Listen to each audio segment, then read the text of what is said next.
Sejam bem-vindas a mais um episódio do 4x1, 4 Mulheres e um Propósito. Um podcast de mulheres, 4 mulheres da vida real, contam sobre os seus negócios e histórias que podem impactar a sua vida.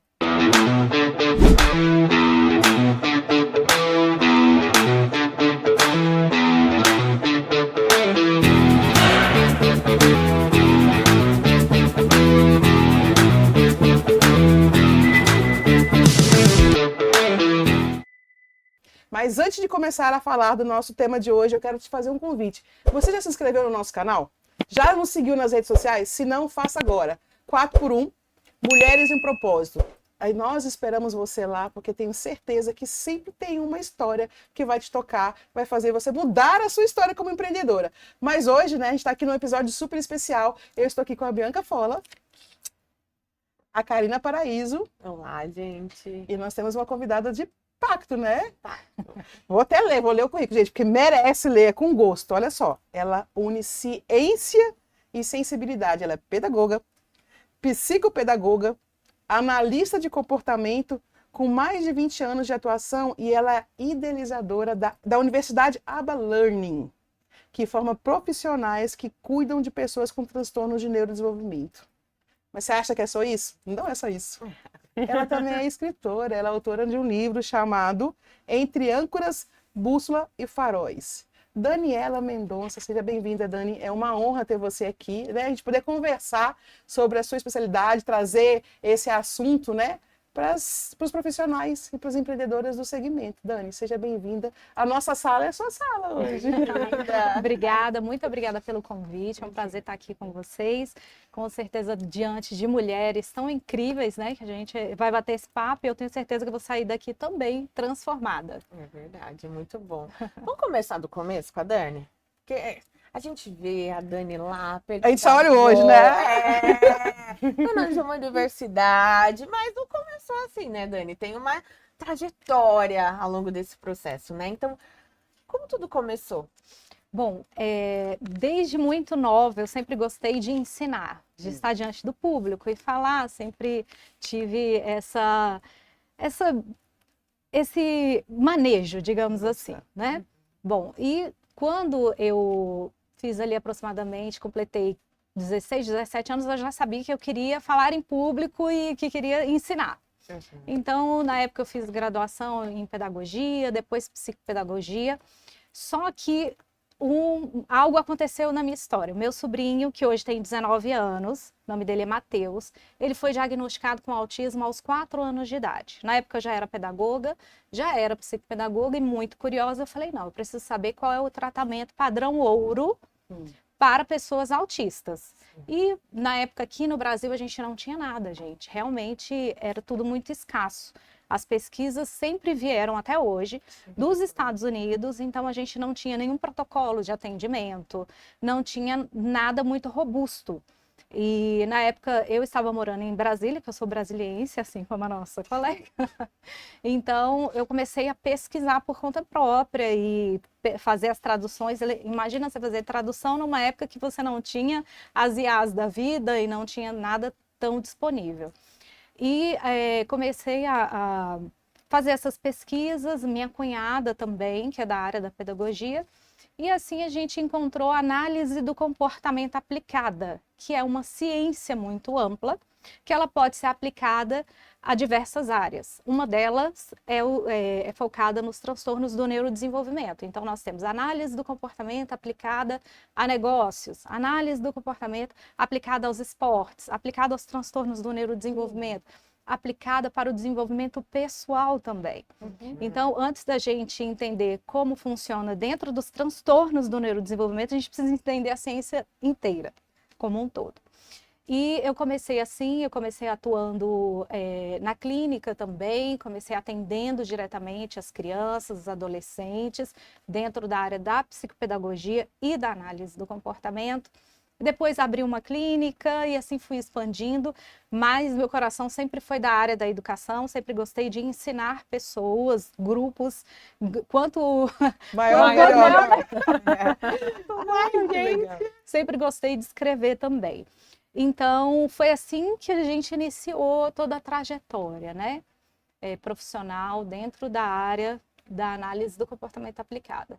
Então você começa empreendendo por conta de uma necessidade na sua família, né? Isso. E aí você descobre um nicho. Você foi precursora, então? A gente pode dizer isso? Sim, podemos dizer, porque na época, meu sobrinho está com 19 anos, tem muito tempo, né? As coisas foram expandir mesmo aqui no Brasil sobre a análise do comportamento.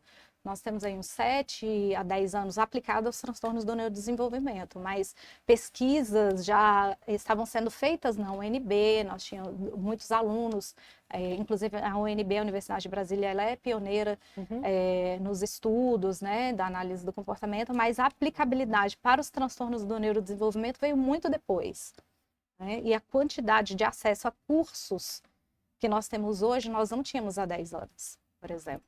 Posso imaginar que não tinha onde pesquisar. Você fez a pesquisa e você colocou isso no mundo, né? E o que é legal que ela traz, olha, há 15 anos atrás, você falou que seu sobrinho tinha 4 anos, a tradução era ela que fazia, então era o dicionário do lado, e buscar. Eu acho que é o legal de trazer que quando você tem interesse em alguma coisa, não tem nada que te limite, né? Verdade. Que ela foi buscar referência fora. Se não tem no Brasil, e ela trouxe uma fala no início, né? Quem é o que faz o atendimento top? É o primo daquilo ali. Isso. Estão buscando sempre a excelência. Aí você falou da questão de ensinar, de falar. Eu acho que nessa jornada, a gente vai falar mais sobre isso, mas nasceu um livro.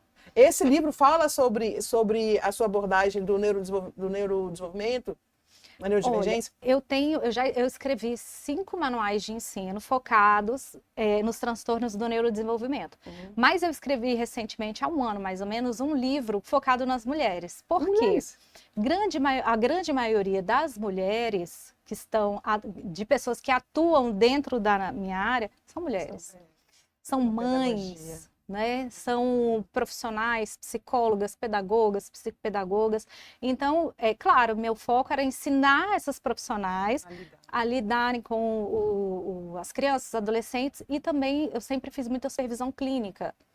Então, eu supervisiono equipes de clínicas, grandes clínicas aqui do Brasil, e eu sempre ficava com aquele olhar analítico comportamental acerca do comportamento dessas terapeutas, das mães, das gestoras de clínicas. Nós temos grandes clínicas no Brasil, né, focadas no desenvolvimento de pessoas com transtornos do neurodesenvolvimento.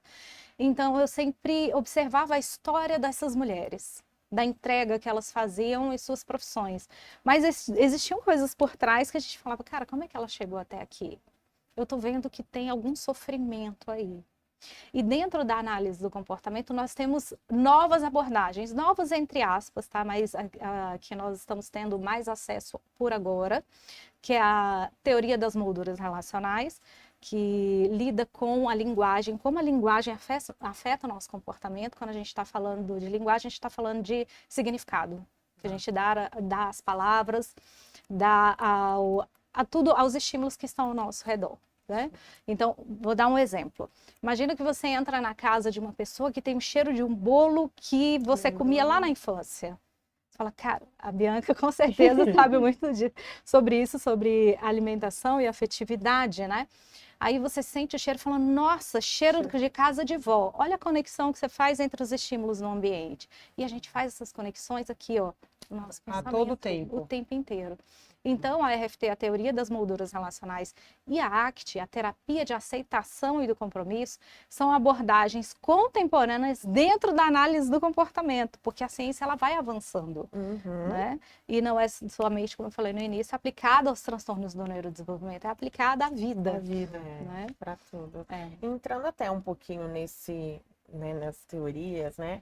Você reúne ali ABA, ACT, vários aspectos com um combo poderoso, né? Vamos dizer assim, né? Um combo de milhões. Quais são as habilidades, até técnicas e comportamentais que você vê que essas pessoas, né? Na formação é importante para essas pessoas atenderem pessoas nesse espectro, né? O que você vê?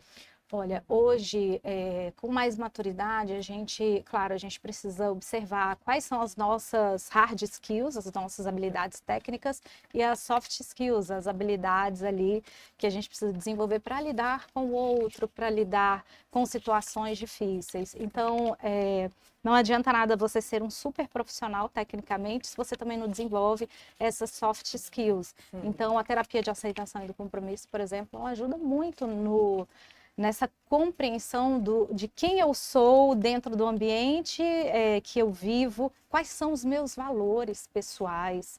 Será que os meus valores eles são externados apenas porque eu ouvi de alguém ou porque são valores da minha família, são valores que a sociedade diz que eu preciso ter, ou são valores pessoais? O que é importante para a gente, né? Então, eu acredito que para ser um bom profissional, primeiro a gente tem que olhar para si mesmo e entender e verificar o que está faltando. Que é o que acontece com a grande maioria, né? Sim, sim. Esse é o diferencial do que você propõe ensinar, Dani? É esse olhar primeiro para dentro da pessoa que está atendendo a criança? Sim, esse é um diferencial que você poderia dizer? É um diferencial, porque hoje a gente sabe que o mercado de trabalho é muito difícil, né? As pessoas são muito exigidas, então se você não olha para dentro de si mesmo, você acaba entrando em quadros de ansiedade, de burnout também, e o grande diferencial puxa, olha para você, olha para suas hard skills, suas habilidades técnicas, o que precisa ajustar.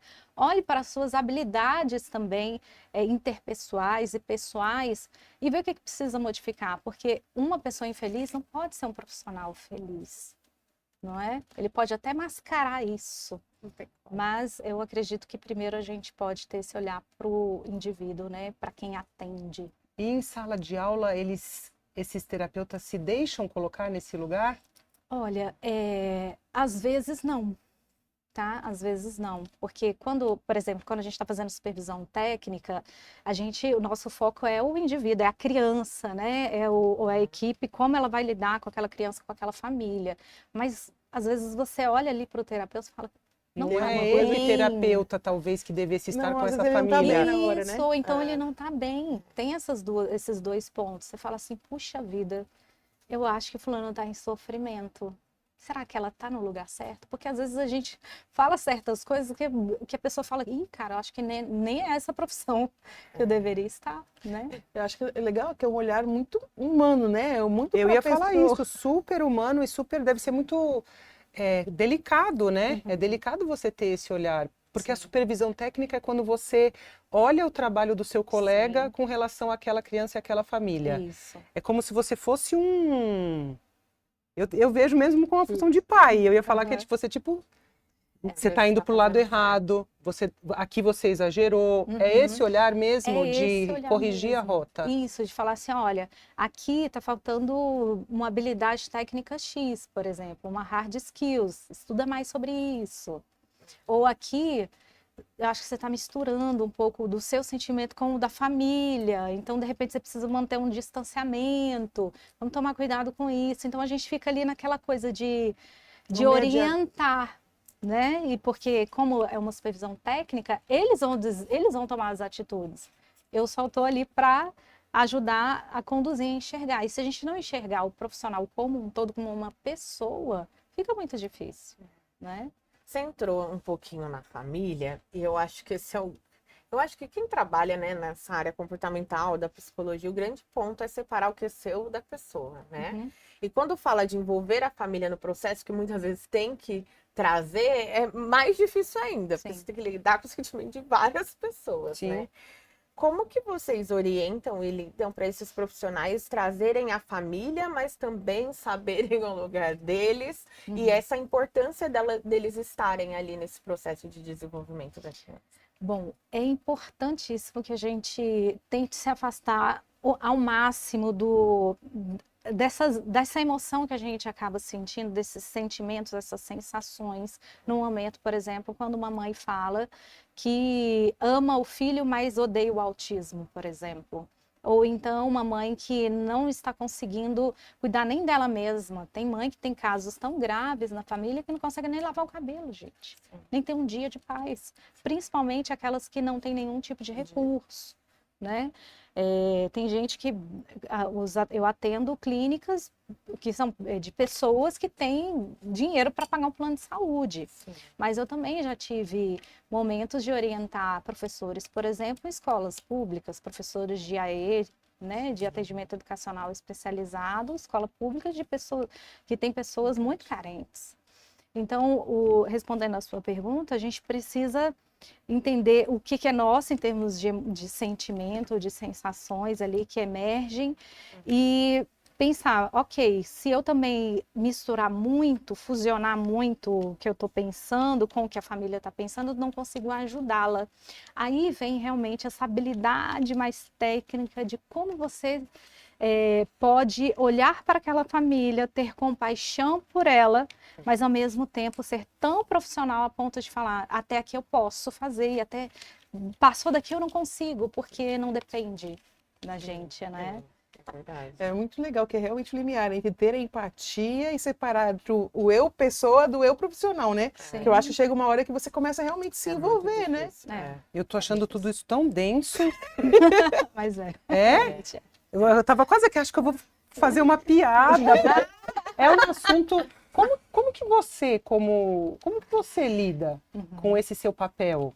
Tô falando com a Daniela mesmo, Tá. porque eu achei super uma responsabilidade muito grande. Já foi muito difícil. Hoje a gente consegue separar um pouco, porque a gente entender qual é não só o nosso papel, mas qual é o nosso limite enquanto pessoa também. Se eu me envolvo demais, eu sofro demais. E se eu me envolvo de menos, de repente eu posso até não ter um olhar compassivo, por exemplo. Então já foi muito difícil lidar com isso, de você fechar ali a tela do computador, que a maioria das minhas... Chorar compulsivamente. Chorar, falar, cara, o que eu vou fazer? O que eu falo para essa família? Aliás, para esses terapeutas falarem para as famílias, o que eu faço? Será que eu consegui ajudar? Aí a gente começa com essa fusão, né? Será que foi suficiente? Será que eu sou a profissional certa para atuar nisso? Aí a gente começa, aí depois a gente respira, aí a ACT ajuda bastante, a terapia de aceitação e compromisso, ela ajuda bastante a gente a entender quais são os nossos valores, as nossas ações comprometidas e desfusionar, que é um processo central de flexibilidade psicológica, desfusionar esses pensamentos que acabam nos limitando, né? Verdade. Mas é algo, Bi, é que a Bi, né, cozinheira maravilhosa, nem imagina. Mas pensa em psicólogos, eles passam pela mesma situação. É por isso que eu não fiz psicologia clínica, eu fui organizacional e RH. Porque eu tenho dificuldade. Se você tá triste, eu tenho dificuldade em separar. A Bi tá triste, eu não vou. Mesmo você é minha amiga, imagina lidando com pessoas, Em situações mais críticas, né? Sim. E eu estou encantado que aparentemente é treinável, né? São habilidades que você treina. Você não. Quando eu percebo que eu estou passando de um lugar que eu não posso passar. Muito legal. Mas o que é legal que ela traz, com essa abordagem que você trouxe, né? Tudo é treinável. E esse lugar, para nós também como empreendedoras, até aqui é o meu trabalho profissional, dali para lá é o meu cliente. Eu não posso avançar esse lugar, porque eu não posso me comprometer. E eu trago isso porque eu lembro que quando eu comecei a atender nas minhas mentorias, eu comecei a ficar muito frustrada em algumas situações quando as pessoas não avançavam. Parecia que eu é que tinha um problema, sabe? Assim, não era, a pessoa não ia e tal. Aí eu falei, poxa, não tá tendo resultado. Será que eu não sou boa o suficiente? Será que eu não ensinei direito? Será que faltou alguma coisa? Porque você traz para você o lugar da falha, né? Até que um dia Deus foi muito generoso e me deu start. Falou, olha, você não pode fazer por ele, você não vai ter resultado por ele e você não pode sonhar por ele, porque às vezes você no lugar, você já viu aonde a pessoa pode chegar, né? Você já viu o potencial dele, mas você começa a falar, é verdade, eu tô aqui para poder ser facilitador, mas eu não posso fazer por ele. Então, mas é um lugar muito aplicável em qualquer área. Eu, pelas minhas observações de comportamento feminino, nós mulheres, a gente tem muito disso. Muito, porque parece que a gente nasceu para agregar todo mundo e resolver a vida das pessoas. E não é assim. Então, nesse processo, existe um adoecimento também. Da gente achar que vai conseguir solucionar a vida de todo mundo. E a gente não vai. A gente não soluciona nem a nossa. Imagina dos outros, não é? E tá tudo bem. Isso nós chamamos de flexibilidade psicológica. Agir mesmo diante do medo, das limitações, desses pensamentos fusionados, como ela falou, né? Ai, gente, será que eu não sou capaz de... Será Isso é um que pensamento fusionado? fusionado. A fusão é o que? A junção de pensamento, Tá. que é um dos processos centrais de flexibilidade psicológica que a terapia de aceitação e compromisso ela traz, né? Ah. Então, Ai, até mostra o Mostra, vou Lu. mostrar. Close. Aqui traduz bastante, aqui, né? Mostra cá. Isso. Traduz bastante de tudo isso que eu vivenciei com as mulheres, né, que cruzaram aí a minha história, a minha trajetória.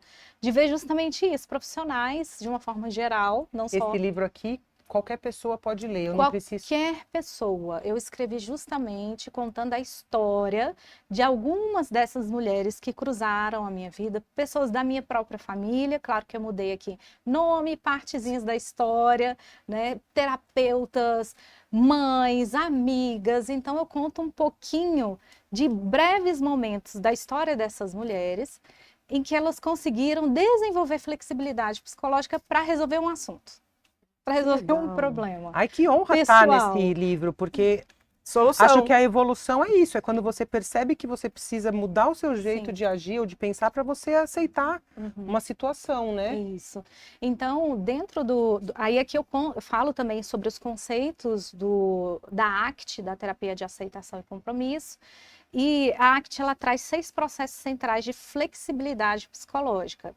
A primeira delas, que eu acho muito importante falar, são os valores. O que é um valor? Valor não é um lugar. Vou ao encontro dos meus valores. Não, nós vivemos através dos nossos valores. Quais são os seus valores? Familiares, valores enquanto profissionais, valores a gente transmite como uma bússola. É aquilo que guia o seu caminho. Você vive através dos seus valores. Então, identificar os nossos valores enquanto mulheres é muito importante.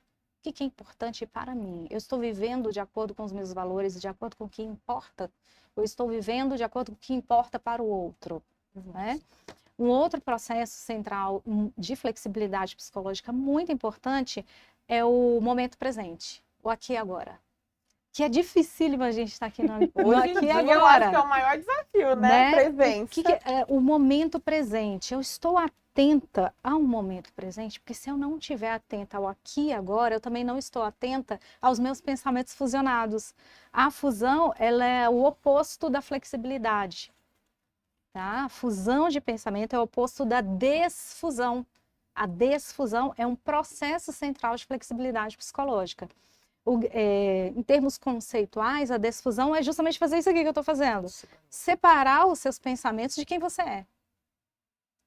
Você não é o que você pensa, né? Ou então você é o que você pensa se você é guiado pelo seu pensamento.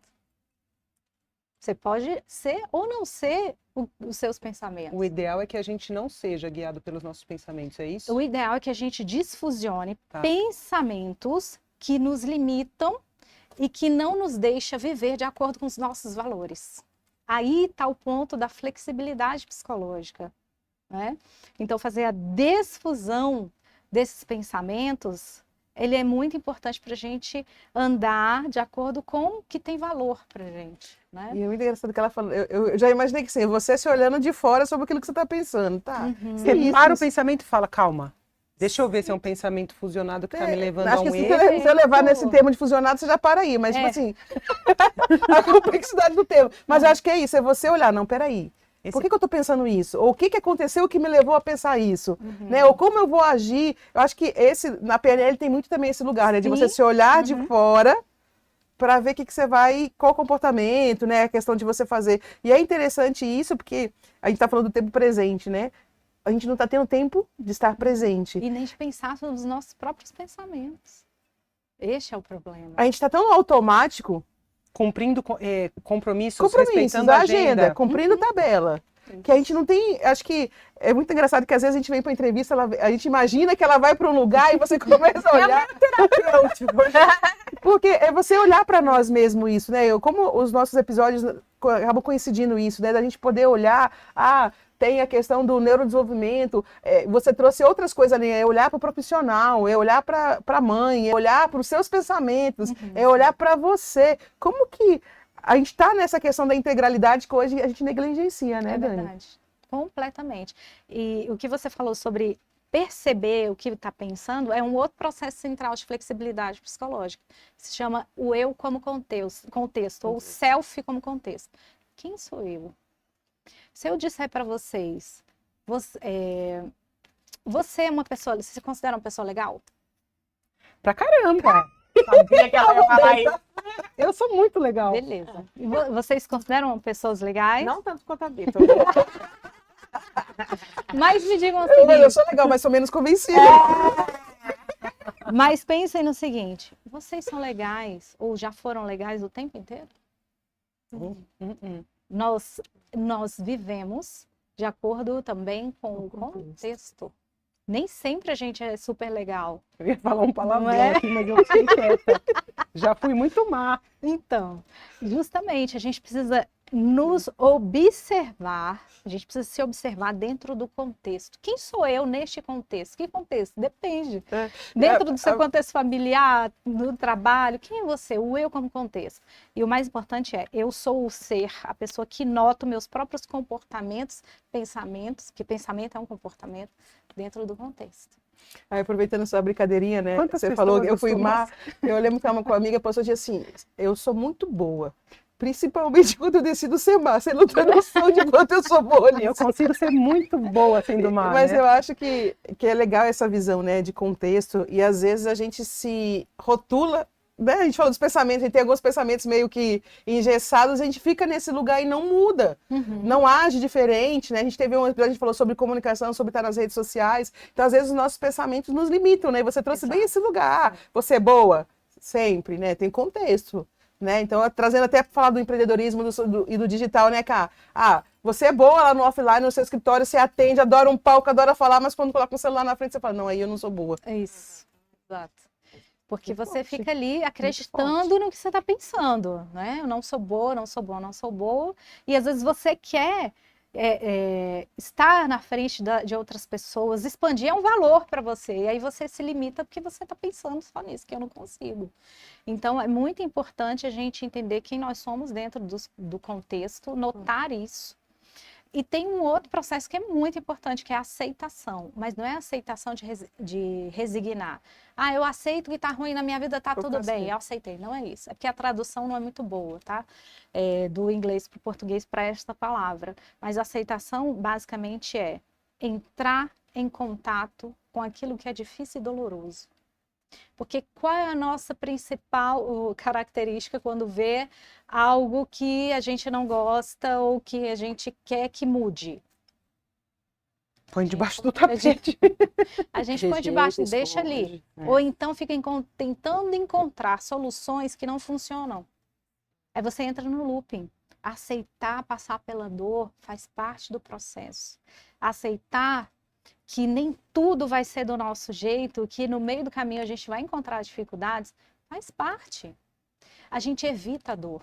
O contrário da aceitação é a fuga e a esquiva experiencial. Se esquivar da experiência de estar em contato com coisas que a gente não quer estar. Fala, Vi. Ah, vou precisar marcar uma consulta.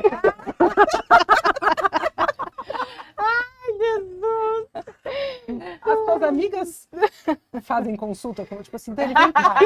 Tô com um pensamento fusionado aqui, me ajuda. Elas fazem isso? Fazem com muita Fazem. frequência. Ai, Dani, que bom. agora? E eu vou lá nos valores dela, porque eu não vou dar resposta para E ninguém. agora? Vai lá nos seus valores. Nos seus valores. Vai olhar. O que é importante para você?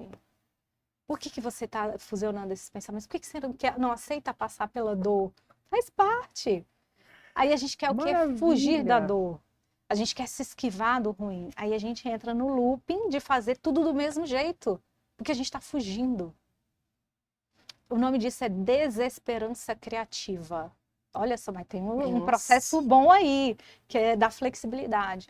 Quando eu entro nesse processo, puxa, tudo que eu aceitei que... Você viu que eu até cruzei os braços aqui. Deixa eu ver o que é Não, a tal não quero nem- desesperança. pode falar, mas não quero nem ouvir. Quer nem ouvir, tá? Sabe quando você fala, cara, já fiz de tudo, eu continuo patinando do mesmo jeito, eu tô evitando entrar em contato com isso que é doloroso para mim, ou eu não quero acessar, aí você se comporta sempre do mesmo jeito, a coisa não está funcionando, não está mudando, você não está vivendo de acordo com seus valores, porque você também não quer entrar em contato com essa dor, né?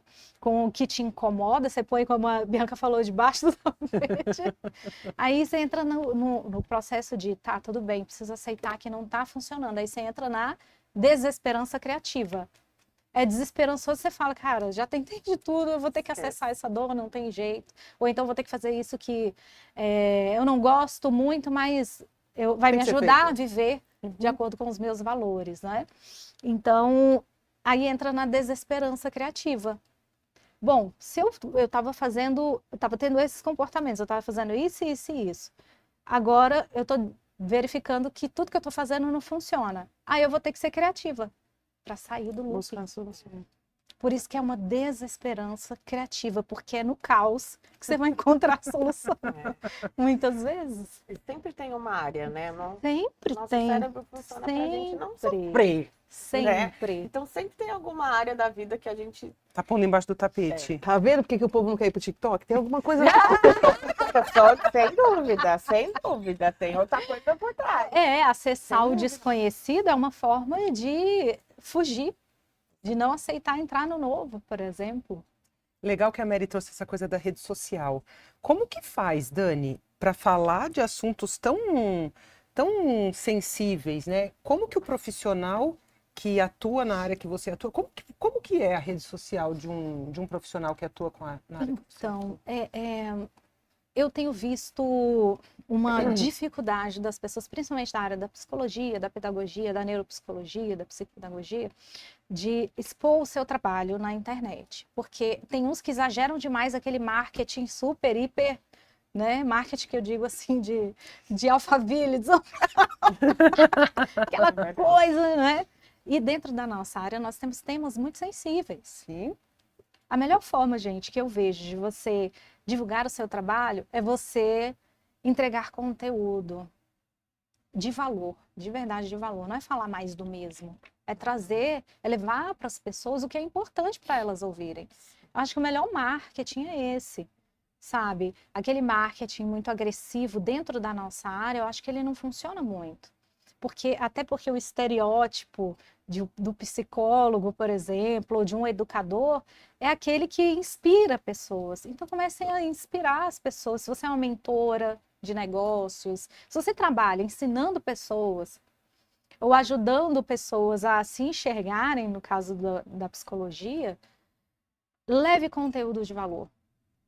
Ajude as pessoas a se encontrarem. Eu acho que quando a gente dá esse tipo de conteúdo, fornece, você acaba se tornando relevante e a relevância vai levar você a lugares importantes. Não existe um código que vocês têm que respeitar? Dentro... Como na advocacia, tem um código de ética que é proibido fazer desse jeito. Você não pode filmar uma audiência e colocar, apesar que um monte de advogado faz isso, né? Filma a audiência e põe. Vocês também têm um código que vocês... Existe o código de ética da psicologia, tem o da própria pedagogia também. A gente, por exemplo, os psicólogos não podem filmar as crianças e colocar na rede social. Por melhor e mais legal que seja o seu trabalho, você não vai expor o rosto daquela criança. Então, mas a mãe me autorizou e tal. Ok, tudo bem, tá lá no papel e dentro do CFP, né, que é o Conselho de Psicologia, tem algumas questões relacionadas a isso. A família autorizou, mas pensando, o seu valor, né? Eu não acho legal, até porque essa criança ela vai crescer, independente se ela tem transtornos do neurodesenvolvimento ou não, se é uma pessoa autista, com TDAH, com síndrome de Down, ela é uma pessoa. A gente não pode expor. Né? De repente você soltar o nome de um cliente no momento de um bate-papo, eu acho que isso também serve para qualquer profissão, né? A gente não expor pessoas, acho que expor as ideias e o seu conhecimento é o melhor marketing, sabe? É a melhor forma de você contribuir com a sociedade e contribuindo, sabe, as coisas elas acontecem. E até complementando o que você estava falando, a gente estava até falando um pouco nos outros episódios, por trabalhar com isso, eu vejo que a grande dificuldade é entrar muito na área técnica. Isso. né? No techniquez. Porque quando a gente fala, produzir conteúdo de valor, aí o psicólogo vai lá e coloca 50 mil teorias. Foi os pensamentos fusionados, tudo junto. Percebemos. Ó, Bianca, quando você vier conversar comigo, que eu perceber uma fusão, eu falo, olha Olha, a fusão. Exatamente, exatamente. Então, acho que complementando ao conteúdo de valor, é trazer essa simplicidade realmente, Verdade. né? Porque nos exemplos, que nem você fez aqui, os exemplos deixam mais claro. Eu acho que o grande problema é as pessoas conseguirem entender a linguagem, o que aquele psicólogo tá falando nas redes, Perfeito. que é o que ele tá vivendo, só que por não ser claro, a pessoa não consegue falar, poxa, ele tá falando comigo, acho que eu preciso dela. E às vezes é um familiar que está assistindo, é alguém que está vivendo o problema e que se for robusto, é a mesma coisa que eu aqui começar a falar em termos do jurídico ou da cozinha. Se a pessoa do outro lado não está entendendo, Não de que adianta tá adiantando, né? Exatamente. E é uma área que eu vejo, na minha opinião, né? Ou você tá passando por algo que nem você se identificou, tipo, coloca no telefone, vai ligar pra você, você viu sua amiga Ai, passando ai. por isso. Ou você conhece alguém que tá nessa. É. Então você sempre vai ter alguém que você fala, cara, preciso da fulana. Então é uma área que quanto mais claro você for, você abrange, chega muita gente. Mas é interessante você falando da necessidade, né? Como as pessoas ainda têm preconceito quanto a ter um terapeuta, vamos falar assim, né? Quando se vê numa necessidade mais não é mais grave, né? Mas mais acentuada, como uma neurodivergência, né? O neurodesenvolvimento. Ah, não, eu vou ter que procurar porque ele precisa de uma ajuda para se desenvolver. Vai pela dor, né? Isso, pela dor. Mas no contexto geral, todos nós temos, que nem você usa muito termo, né? Ah, às vezes a pessoa está em sofrimento, ou que seja por um luto, ou que seja por alguma mudança drástica. Mas como ainda as pessoas têm uma certa resistência a buscar auxílio, né? Tem. Existe um histórico, né? Que há 20, 25 anos, quem precisava de psicólogo ou de psiquiatra era tido como doido, né? Então, depois isso foi se desmistificando, porque as pessoas foram trazendo com mais clareza a importância, foram comunicando de uma forma um pouco mais assertiva a importância de você cuidar da sua saúde mental, né? E antes, quando se falava sobre saúde mental, era equivalente a pessoas transtornadas ou doidas, mas ainda existe sim um preconceito, está sendo quebrado assim na medida em que os conteúdos de valor que chegam até as pessoas numa linguagem clara, ela se expande, aí as pessoas falam, cara, realmente eu preciso disso. Eu tô doida, eu passo por aquele que ele tá Isso, falando, exato. né? Eu tenho... A minha irmã, ela é uma pessoa que nunca foi muito da rede social, né? E engraçado que ela procurou, ela estava no Instagram para se divertir, para curtir ali, né? Ver, deixa eu ver o que está acontecendo aqui. Segue super poucas pessoas e ela encontrou a profissional que está acompanhando ela através de um conteúdo. Eu fiquei assim, ó. Não, a minha irmã, a Graziella, não é possível. Porque ela não é o perfil de pessoa que vai clicar num link, que vai ir na bio para olhar quem é essa pessoa. Então, assim, é impressionante como ela foi impactada muito provavelmente por um conteúdo de valor. Exato. E às vezes a gente acha que o conteúdo de valor é aquele técnico aprofundado, e não é.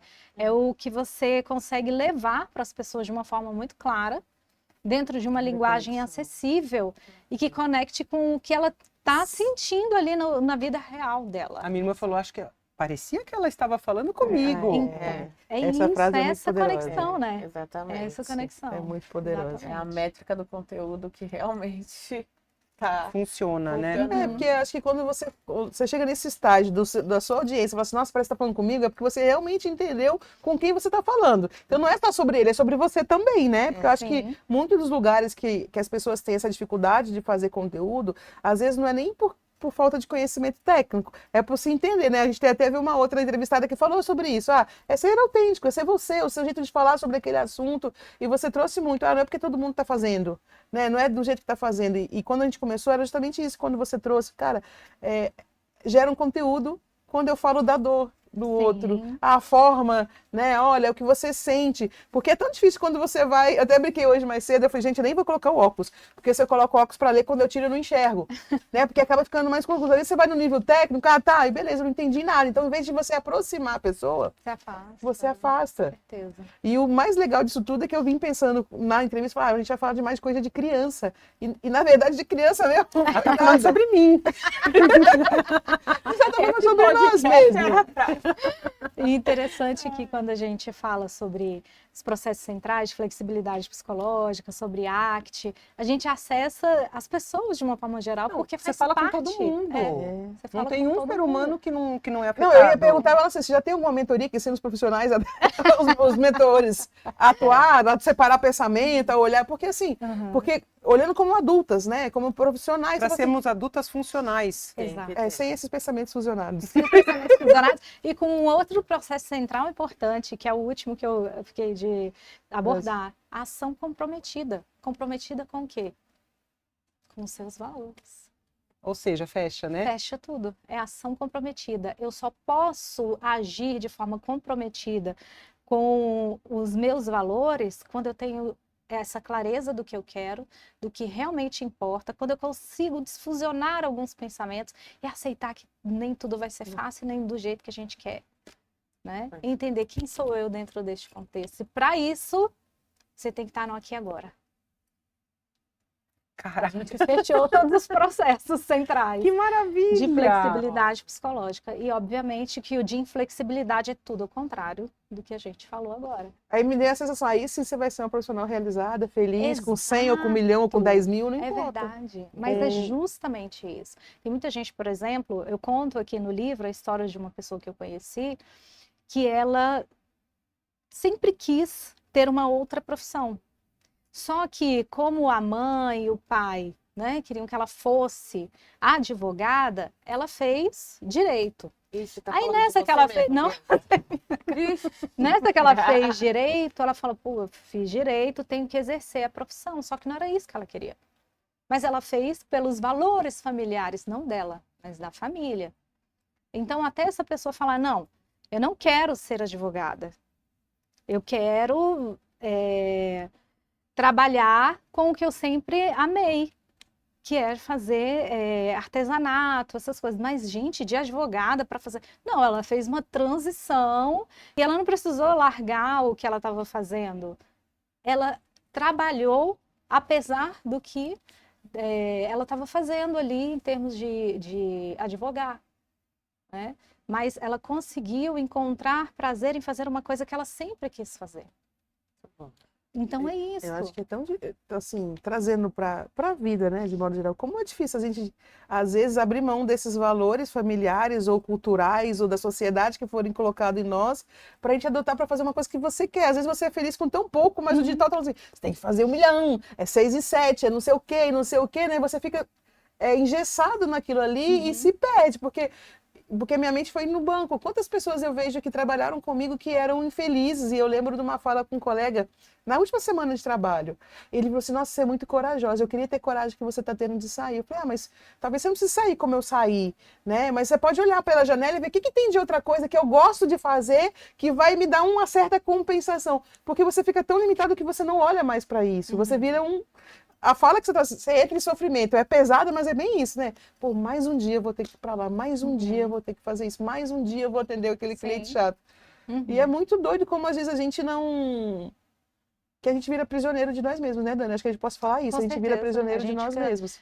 A gente fica aprisionado pelos nossos próprios pensamentos e sob controle, esse é o pior, sob controle do que o outro quer para nós. Então, se a gente fica sob controle do outro, a gente não tem as ações, a gente não consegue nem desfusionar esses pensamentos para agir de acordo com os nossos valores. Porque É o uma desconstrução mesmo, né? Exato, exato. Quando, por exemplo, você saiu lá do teu contexto do banco, todos esses processos, eu poderia escrever sobre você aqui. Você conseguiu passar por, e ainda está em processo, porque Sim, o processo não sim. acaba nunca, né? Então, você com certeza desfusionou muitos pensamentos, aceitou que fazer o que você estava fazendo não estava te guiando, né, pelos seus valores. Então, você foi desconstruindo e conseguiu. Em diversos momentos da nossa vida, a gente consegue, porque tudo acontece tudo muito junto, né? A gente separa didaticamente por uma questão de explicação mesmo, mas tudo acontece ao mesmo tempo. Perfeito. Maravilha. Vamos pro bate-bola, Dani? Vamos. Vamos lá. Um recurso, livro, um artigo que te influenciou na sua prática clínica. Tá, eu vou falar um mais recente, que é um livro chamado Uma Mente Livre, que é do autor da terapia de aceitação e do compromisso, que é o Dr. Steven Reis. Nele ele conta sobre as crises de ansiedade que ele tinha antes de entrar no palco, porque ele é um grande palestrante e também professor de universidade lá nos Estados Unidos. Então ele ficava exposto o tempo inteiro. Então ele sofria, ele tinha crises de ansiedade, porque ele tinha medo de ter crise de ansiedade. Eu tinha medo de ter medo. Exato. Eu descobri que eu não sei nadar, eu ainda não aprendi, né, que eu não fui, mas eu tinha medo de participar de coisas de natação, descer em parque aquático, ou na praia stand-up, porque assim, eu tinha medo de ter medo. E se eu chegar lá, eu ficar com medo e cair? Uhum. De acessar o desconforto mesmo, né? Então, É doido o negócio. eu gosto desse livro porque ele explica até como surgiu a teoria, né? A terapia de aceitação e do compromisso, porque que ele decidiu escrever os processos centrais. Então, um livro que Para é todo bacana. mundo ler, né? Todo Também, mundo lê. não só quem está na clínica. Todo mundo lê. Muito bom. Um erro profissional que virou aprendizado. Um erro profissional, eu não posso dizer que foi 100% um erro, porque eu aprendi muito. Eu abri uma clínica há uns 7 anos, mais ou menos. Uma clínica que nós tínhamos fonoaudiólogos, psicólogos, eu atendia também. Só que ali eu atendia diretamente as crianças, eu aprendi muito com isso, aprendi também como fazer gestão de um negócio. Só que a minha área era o quê? Ensino. Eu fiquei durante um momento no lugar errado. E quando eu entendi que a minha área é de fato ensino, eu falei, cara, eu preciso fazer o que é importante para mim. E eu foquei 100% na área do ensino, né?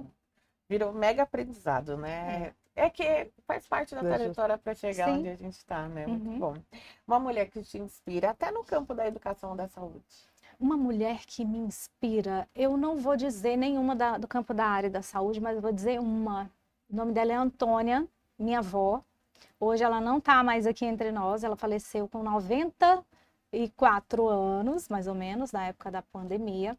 É uma mulher que não tinha estudos, assim, formal, né? Estudo formal, não tinha feito uma graduação nem nada, mas era uma pessoa de um coração muito generoso. Eu conto um pouquinho da história dela aqui no livro, uma coisa bem sucinta, mas uma mulher que me inspirou todas as minhas tias, minha mãe e as pessoas que passaram pela vida dela, pela generosidade dela. Você imagina, você ver, minha avó viu, enxergou a necessidade de uma mulher que estava na rua, sem teto, com uma menininha pequena. Minha avó simplesmente pegou e levou ela para dentro de casa. Meus tios enlouqueceram, né? Falou, mãe, você não sabe quem é essa pessoa. Mas ela foi lá e fez, porque ela entendeu que ela tinha que fazer aquilo. Ela ajudou durante um período aquela mulher com aquela criança, não tinha nada de criança lá, não tinha nada e ela conseguiu recursos com os vizinhos. Quem é que coloca alguém dentro de casa hoje em dia? Uhum. Né? E até mesmo naquela época, eu era adolescente na época, mas essa imagem nunca saiu da minha cabeça. Então, e ela também era uma pessoa muito divertida, muito alegre. Com 90 e tantos anos, ela estava viajando para os Estados Unidos, né? Então, ela não tinha essa coisa do tempo ruim, sabe? Ela aproveitava cada minuto. Então, essa é a mulher que me inspira. Muito bom, muito bom. E uma dica para algum terapeuta aí que está iniciando, que você pode, né, trazer para ele melhorar até a aplicação clínica dele. Uhum. Invista nos seus estudos.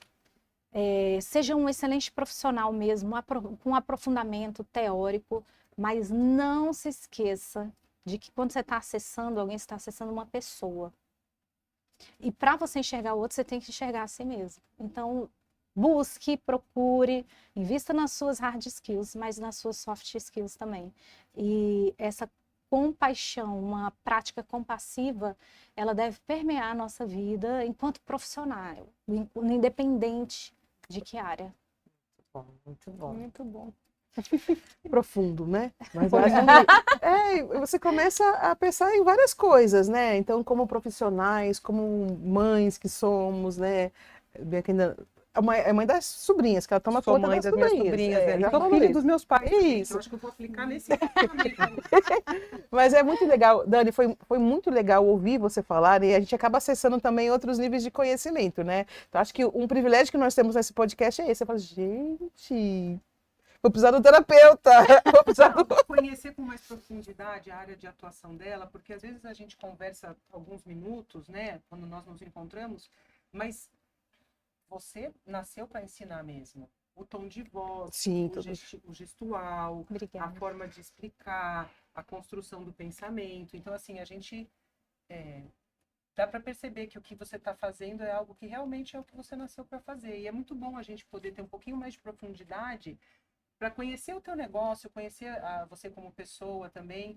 Foi muito legal ter tido você aqui com a gente. Ah, obrigada. Não é verdade? Obrigada. Muito bom mesmo. Dani, agora fala para nossa audiência, onde é que elas conseguem te encontrar, né? Onde está o seu livro, as suas redes sociais, como é que ela pode aprender e acessar esse conhecimento, né? Já que é tão natural e é o seu lugar de felicidade, né? Isso. Ensinar. Exato. Bom, eu tenho duas redes sociais, né?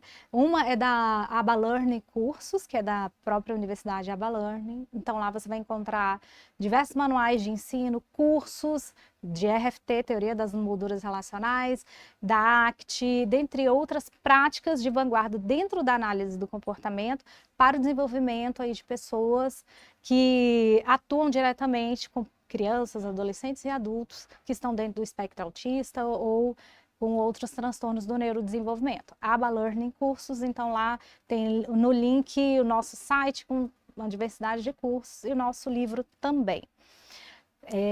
Temos um outro Instagram, a Bianca me segue lá nesse outro Instagram. Por quê? Bom, por que eu tenho esses dois Instagrams? Esse outro Instagram de moda, eu criei, na verdade, eu tinha uma parceria com uma pessoa na época da pandemia. Então eu fiquei muito maluca dentro de casa. Eu falei, gente, eu preciso fazer alguma coisa. Eu tinha ali as clínicas que eu supervisionava, os terapeutas iam para casa, algumas, né? Nem todos podiam para atender as crianças, porque a clínica fechou, mas ainda assim ficava supervisionando. Mas eu falei, cara, eu vou enlouquecer aqui. Aí eu fiz amizade com essa pessoa, que foi o boom, né, da galera do digital mesmo. E essa pessoa falou assim, olha, Dani, eu tenho uma página no Instagram só de moda, vamos expandir isso aí? Eu falei, vamos. Aí ela teve um problema pessoal, a página ficou só comigo, e o nome da página é Garota Fashionista. O que vocês vão encontrar lá? Dicas de moda, lugares e comportamento feminino. Lá também tem o link do livro Entre Âncoras, Bússola e Faróis, e eu entendi também que eu posso ser mais do que somente empresário em um ramo. Eu posso ser em outros também. Isso está desfusionando ainda na minha cabeça. Desfusionar. Mas sim, a gente tem esse Instagram, Garota Fashionista, o nome. Então lá vocês vão se divertir, olhar moda, distrair.